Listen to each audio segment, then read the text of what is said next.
Sir నమస్కారం sir. నమస్తే అండి.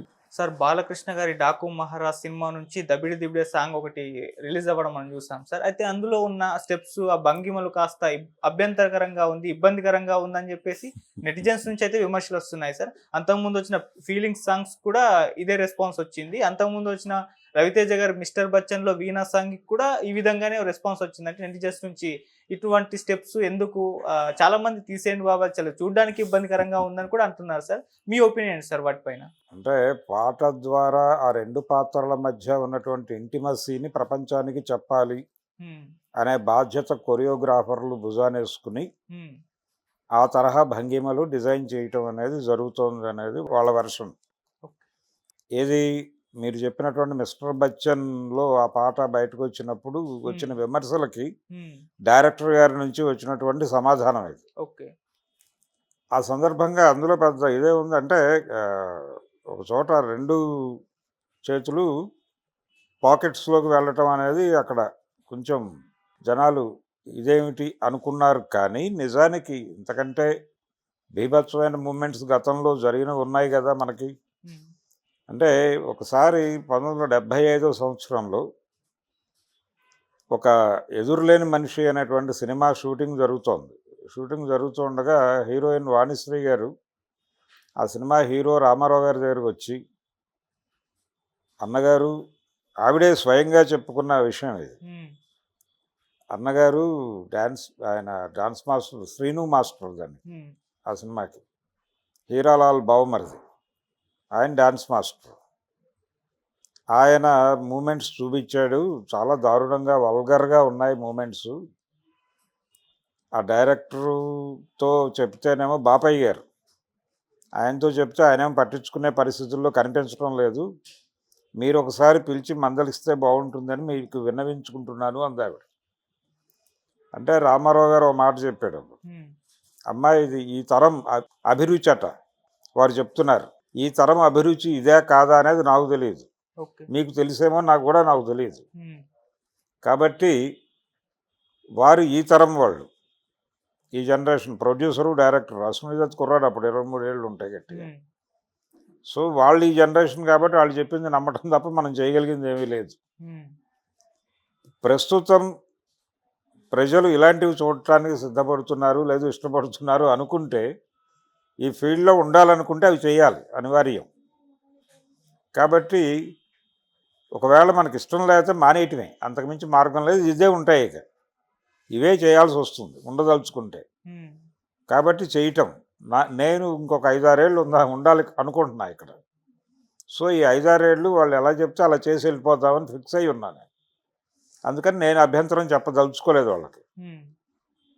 నీకు ఈ సినిమాకి ఆల్రెడీ కమిట్ అయ్యావు. చాలా వరకు టాకీ పార్ట్ అయిపోయింది కాబట్టి, ఇది కొనసాగించి భవిష్యత్తు ఇక్కడ ఉండాలా వద్దా అనేది డెసిషన్ తీసుకో అని మళ్ళీ పడుకున్నట్టాయన. దాంతో ఈయనే ఇలా అన్నాడంటే పరిస్థితి ఏమిటి అని భయమేసి ఆ రోజు నుంచి నెమ్మదిగా ప్రాజెక్టులు తగ్గించుకుంటూ ఆవిడ రిటైర్మెంట్ ప్లాన్ చేసుకుంది. హ్మ్. ఇది ఆవిడే స్వయంగా చెప్పుకున్నటువంటి విషయం. ఓకే. సో, ఈ డ్యాన్స్‌లో వల్గర్ మూవ్‌మెంట్స్ అనే కార్యక్రమం 75 నుంచి నడుస్తోంది. అంతకు ముందు కూడా ఇలాంటి విమర్శలున్నాయి కొన్ని డాన్స్ మూవ్‌మెంట్స్ మీద. హ్మ్. అలాగే 'అడవి రాముడులో' జయప్రద, రామారావు గారి కాంబినేషన్‌లో వచ్చిన 'ఆరేసుకోబోయి పారేసుకున్నారు' మీద విమర్శలున్నాయి. విమర్శలు ఏంటి, ఓపెన్‌గా మాట్లాడారు జనాలందరూ. ఏమిటి గందరగోళం? పైగా ఆయనతో అలాంటివి చేయించడం ఏమిటి అని మాట్లాడారు. దీనికి ఇంకొక రేంజ్‌కి వెళ్ళి, ఇంకొక అడుగు ముందుకేసి 'యమగోళ' సినిమాలో ఆ 'చిలక్కొట్టుడు కొడితే' అనేటువంటి పాటలో జయప్రదతో ఆయనకి ఏర్పాటు చేసినటువంటి మూవ్‌మెంట్స్ చాలా ఇబ్బంది పెట్టినాయి జనాల్ని. అంటే జయప్రద గారే డాన్స్ మాస్టర్ దగ్గరికి వెళ్ళి, నాతో రిహార్సల్స్ చేయించి ఒకే టేక్‌లో ఓకే అయ్యేటట్టుగా చూడండని డాన్స్ మాస్టర్‌ని బతిమాలుకునేటువంటి పరిస్థితి వచ్చిందని ఆవిడే చెప్పుకుంది. హ్మ్. అందులో కొడతాడాయన. కొడతాడు, తంతాడు, రకరకాలుగా నడుస్తుందది. ఇవన్నీ ఆయన అనుకున్నది కాదు. డిజైన్‌లో భాగం. డాన్స్ మాస్టర్ ఏది చెప్తే అది చేసేవాడు ఆయన నిర్మోహమాటంగా. ఓకే. దానిలో రాజీ పడే ప్రసక్తి లేదు. రామారావు గారికి ఒక పద్ధతుంది. హ్మ్. ఆయనేంటంటే తన సినిమాల్లో ఎవరిని వేలు పెట్టనివ్వడు. అవతల వాళ్ళ సినిమాలో ఈయన వేలు పెట్టడు. హ్మ్. అదే ఆయన పాలసీ. అందుకని వాళ్ళు ఏం చెప్పారో అది చేసేస్తాడు. అది ఎనర్జెటిక్గా చేస్తాడు. తన పూర్తి అంకిత భావంతో చేసేస్తాడు అది. అంతవరకే. ఆ తర్వాత వెళ్ళిపోయి తన మానాన్ని తను కూర్చుంటాడు. ఇది ఆయన ధోరణి. ఉమ్, ఆయనతోనే ఆకుచాటు పింద తడిసే చేయించారు కదా తర్వాత. ఆ తర్వాత డ్రైవర్ రౌండ్లో గుగ్గు గుగ్గు గుడిసుంది, వంగమాకు ఇలాంటి పాటల్లో మూమెంట్స్ ఏమిటి? సలీం మాస్టర్ అంటే ఆ రోజుల్లో చక్రవర్తి గారి సంగీతము, సలీం మాస్టర్ డాన్సు, రామారావు గారి స్టెప్పులు, ఇవి కదా సినిమాలను ఊపేసినాయి. వేటూరి గారి పాట, ఈ 4 ఉంటే సినిమాలు ఆడేస్తాయని అని తీసిన సినిమాలు చాలా ఉన్నాయి. ఆటగాడు ఇలాంటివన్నీ అలా వచ్చిన సినిమాలే. సో ఈ వల్గర్ మూమెంట్స్ అనే కార్యక్రమం మనకి చరిత్రలో చాలా కాలంగా ఉన్నవే, కొత్తవేం కాదు. అనేక సినిమాల్లో చూసాం. అంటే ఈస్థెటిక్స్ అనే పేరుతో కూడా ఇలాంటివి ప్రదర్శించిన సందర్భాలు ఉన్నాయి. ఓకే. అంటే నడుముని ఇలా పట్టుకుని వైలంతో అలా టచ్ చేసి ఇది ఈస్థెటిక్స్ అనుకోండి. ఈస్థెటిక్స్ కావచ్చుగాక, అది సౌందర్యాత్మకంగా ఉండొచ్చుగాక. దాన్ని సౌందర్యాత్మకంగా చూడకుండా వల్గర్ మూమెంట్గా చూసిన వాళ్ళు కూడా ఉన్నారు.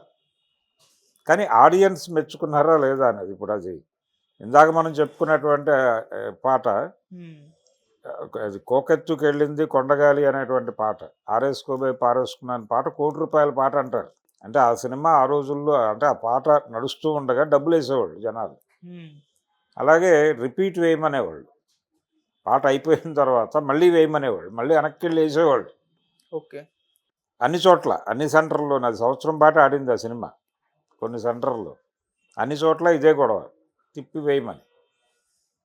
జనాలకు కనెక్ట్ అయింది. దానికి ఎవడేం చేస్తాడు? రాఘవేంద్రరావు గారు కూడా ఆశ్చర్యపోయాడు, ఇదేంటిది మనం ఇది ఏమవుతుందో అనే టెన్షన్తో తీస్తే ఇలా అయిపోయింది ఏమిటి పాట అని. డబ్బులు అంటే ఊడ్చే వాళ్ళకి పండగ. షో అయిపోయిన తర్వాత ఊడ్చే స్వీపర్లకి చాలా థియేటర్స్లో తట్టడి డబ్బులు దొరికేవట. ఇలాంటి సినిమాలు వస్తే బాగుండు అనుకునే వాళ్ళు అది అయిపోయిన మరుక్షణం ఎమ్మగోలు పడిపోయింది. అదే థియేటర్స్లో, సేమ్ థియేటర్స్, అదే లక్ష్మీ ఫిలిమ్స్, అదే థియేటర్లో, అదే అదే రామారావు. కాకపోతే ఇక్కడ హీరోయిన్ మారి, అదే జయప్రద కూడా. ఉమ్, అడవిరాముడిలో జయప్రద, ఎమ్మగోల్లో కూడా జయప్రద. ఓకే. అడవిరాముడి కంటే డోస్ పెరిగినటువంటి పాటలు ఇక్కడ. ఆ తర్వాత డ్రైవర్ రాముడు, కేడీ నెంబర్ 1, ఈ సినిమాలు అన్నిట్లోనూ అలాంటి మూమెంట్సే ఉంటాయి కదా. సో ఇది పాత సాంప్రదాయమే, ఇదేం కాదు, కొత్తదేం కాదు. తర్వాత ఆ మధ్య జయప్రద గారు ఒక ఇంటర్వ్యూలో జూనియర్ ఎన్టీఆర్ని అడిగారు, అది ఉంది యూట్యూబ్లో చూడొచ్చు.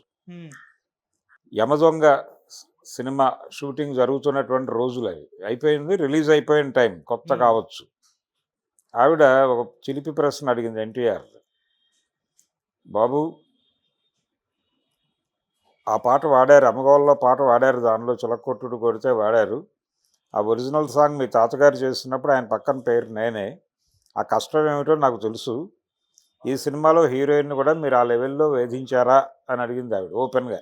ఉమ్, జయప్రదం అనేటువంటి ప్రోగ్రాంలో ఉంటుంది, అది చూడొచ్చు ఇప్పటికి. అడిగితే ఆయన చెప్పాడు, లేదులేండి అంత లెవెల్లో లేదు, నేను కూడా తప్పక ఏదో చేశాను దాన్ని మ్యాచ్ చేయటానికి, ఆ మ్యాచ్ చేయడానికి ఏదో కష్టపడ్డాను, కానీ అంత ఆర్గానిక్గా వచ్చిందని నేను అనుకోవడం లేదు అన్నాడు ఆయన ఉమ్. తెలివిగా.